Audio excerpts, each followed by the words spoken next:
Hi, I'm Mark Rossano, founder and CEO of C6 Capital Holdings, coming to you from Primary Vision Network. Today in this show, we're going to look at two specific things. One is we're going to give an update about China, India, what's happening within LADAKH, what's happening within Sikkim. And then we're really going to parlay that and really talk about why is China doing all this and going deeper into food inflation and food security, because that is a huge problem right now in the world, as we talked about in early April, right before we saw really some of these price increases, which we'll talk about, across the board. So really jumping right in, we really want to look at that India-China component. So first, we're going to start with LADAKH, just because we continue to see, pushback. We continue to see the line of actual control, or the LAC, continue to move around a bit. So this one is going to focus more on China, when looking at the China-controlled areas. So you can see right here with this pre-existing base, which is about 14,000 kilometers from the LAC, is this, let's call it the square in the bottom left, middle left. The bigger positions now are really what's been the new development and the new expansion. So the Chinese radar position is very important if you consider where it is in relation to the LAC and the high ground it currently has, which is that red dot right there. So these new deployment areas, this specific forward area, is important because it's at an area that has a higher elevation. It has a clear line of sight to the Indian side of the LAC. And then the expansion has really increased to really support a lot of these forward positions. So there's new expansion, new development to really harden it, right? And by harden the position, we're talking about building anything from a pillbox, additional protection from aerial views, and really just also increasing the amount of wireline in terms of communications. These are the types of things that are going to create a hardened position and is going to make it very difficult to really push back and readjust if they're ever able to come to some sort of an agreement to de-escalate the LAC, which is not something we think is likely. So now looking a little bit differently and shifting the narrative a bit, we're going to look at the ridgelines, because it's important to appreciate how important the ridgelines are, because we're talking about a significant elevation. We're talking about the different parts of the Himalayas and the mountain range that really cuts through, and you have peaks and valleys. So you always want to have the high ground to understand where people are moving, how they were moving, because even though we have obviously drones and other types of satellite imagery, there's really not much that can replace what the human eye can see, and then what can actually be used from an artillery perspective and these areas overall. So here you can see on the right, starting with China first, the Chinese PLA deployment around Blacktop. So Blacktop is really that forward position in terms of where those PLA ridge deployments are. So you can see how they are along the ridge line and how important that Blacktop position is as you go forward. And that from forward here, I'm moving from right to left when we look at the LAC. So here you can see the Indian side and the forward deployment that the Indian Army has used on that ridgeline. Now, these are the new ridgelines that they previously moved into in order to essentially close the gap between China and the LAC, and to provide a clear line of sight to the movements that China has been doing. So you can see paths, you can see all these different new developments that have really come in to strengthen the Chinese position.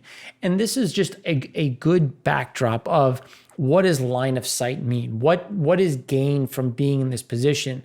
And this is, I think, a great way to really look at the Indian position, and just in terms of what, by moving into this new area, they have a clear sight line to two key areas of Blacktop and Maldo. In terms of what is China doing? How are they adjusting? What is being done to either strengthen or adjust their position?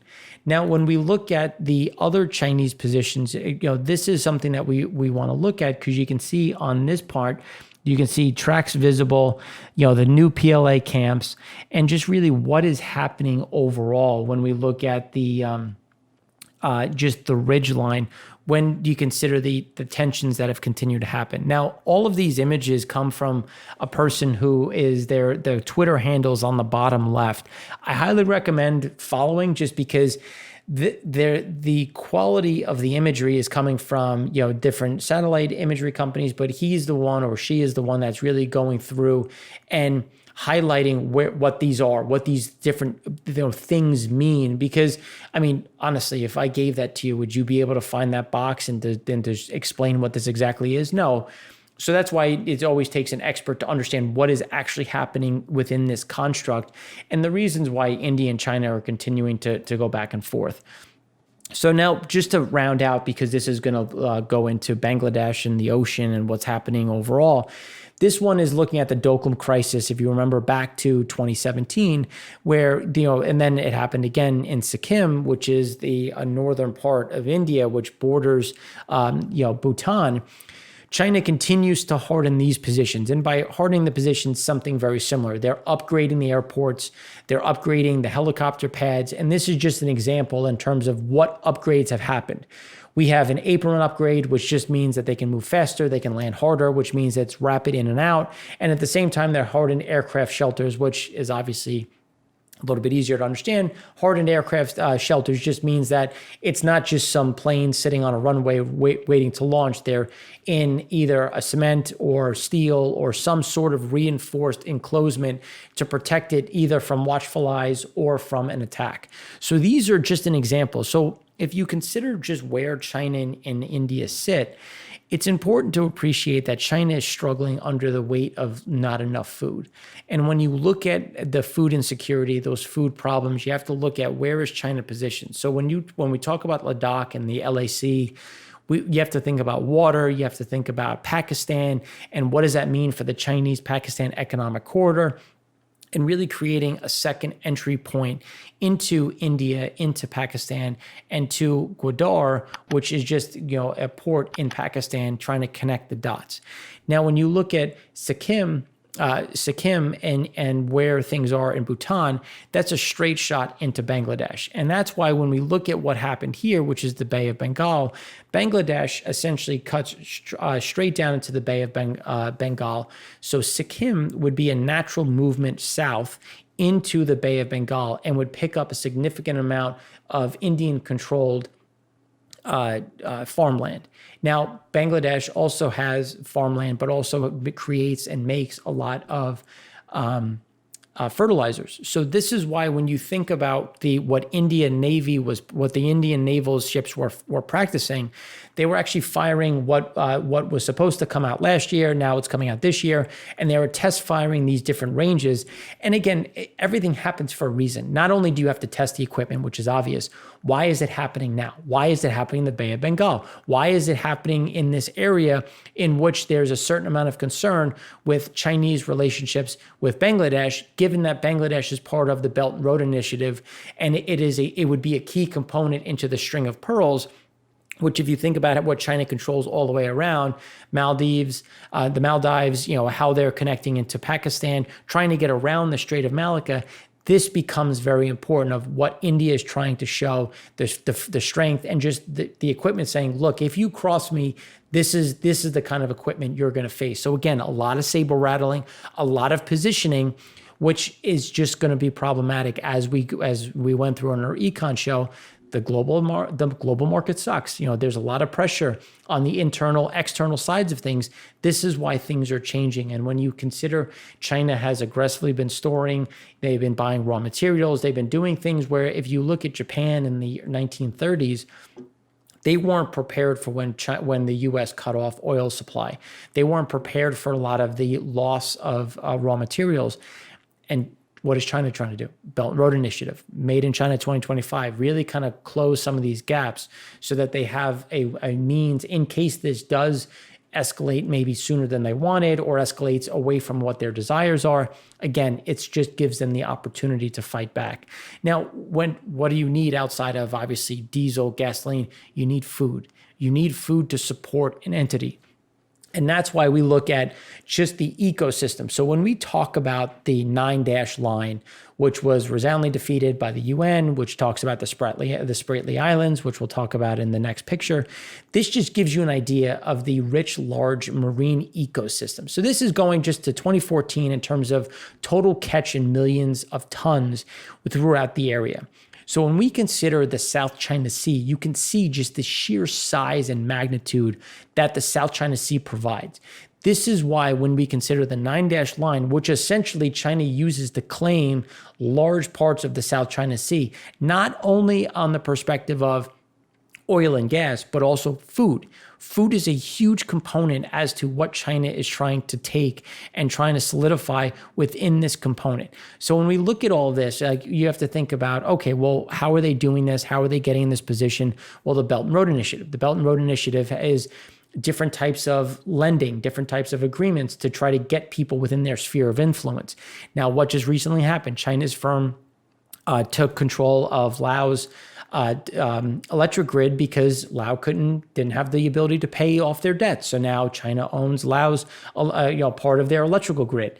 Then what does that mean? Well, it just means that they're increasing influence. So even if the governments or the populace don't agree or want to fight against this land grab or ocean grab, well, you don't have a means to do that because China is already in there. China has already created a relationship and taken a certain amount of has held a certain amount of assets hostage.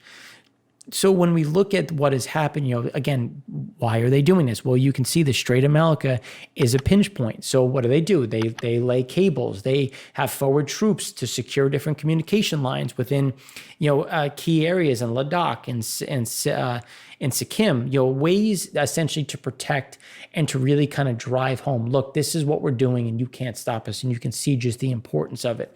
So now shifting it a little bit and just putting some pretty colors to it, because this is something that came from a Bloomberg article, which did really well, kind of highlighting why this is so important. Now you can kind of see right here why Vietnam and China are at such odds, specifically around these Paracel islands in terms of what is happening. And you can see how there's a lot of crossover just looking at the different colors and how they actually meet. Now, when we look at Vietnam, we talked about Laos in terms of China taking control there. Now you have Vietnam, and China has sunk several Vietnamese fishing vessels. China has been sanctioned in the Galapagos Islands and other parts of Africa for overfishing, not following directions, not following regulation, not following UN regulation, turning off transponders. These are things that are getting becoming a bigger and bigger focus. When we look at how's China, are they overfishing? Are they going to impact the way of life for the most part, which is why it's so important when you look at the Chinese expansion and why Vietnam has been so aggressive in defending it and why we've actually earned a friend within Vietnam. And if we talk about, when we look at what we're trying to accomplish on other sides of the business, Vietnam is a growth engine because it's a natural place for Chinese industry to move to Vietnam. It's an investment perspective because they are going to need a grid. They have a huge amount of coastline. So what does that mean? That means that we can have good imports, exports. It's a great place to kind of meet in the middle. And it's so important when we consider what this is going to look like as China gets more aggressive across the 9-dash line. So when we look at the 9-dash line on the left, because we keep talking about it, it's important to appreciate where all of these issues are. So this is really good because it shows the sites of reported clashes between fishermen and Chinese government vessels. And this doesn't even include 2020, where there were several others.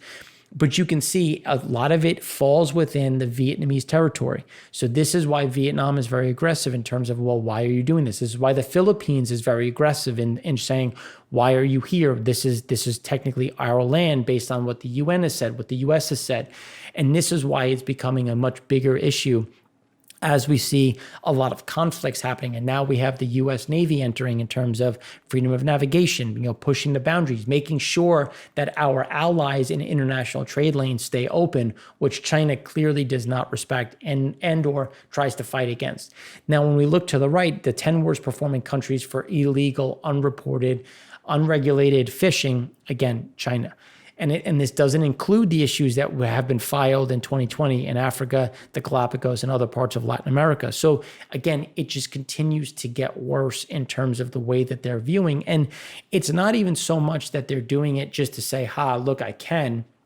They're doing it because there's such a shortfall for food within China itself, which is something we're going to go through next as we go through pork prices, as we go through soybeans, as we go through corn, and really what is happening on a global level. But it really comes down to China with this shortfall, with very limited arable land, 12% of the world's arable land, 22% or so of the world's population, which actually live on top of the land they're supposed to use based on the 15-inch line, which is something we talked about on a show from May 29th. So again, this is something that we've been talking about, something that we think has to be a bigger focus when we look at food pricing, when we look at what China's directives are, what are they really trying to accomplish, especially as they continue to struggle on an economic level internally and externally, as we talked about in our economy show, which came out on Thursday, where we really kind of show what is happening with trade, what is happening within internally, what is the CCP doing. These are pressures that are only going to get worse. And now we're going to look at it in terms of agriculture, pork, livestock, to really show where the pricing pressures are really coming from.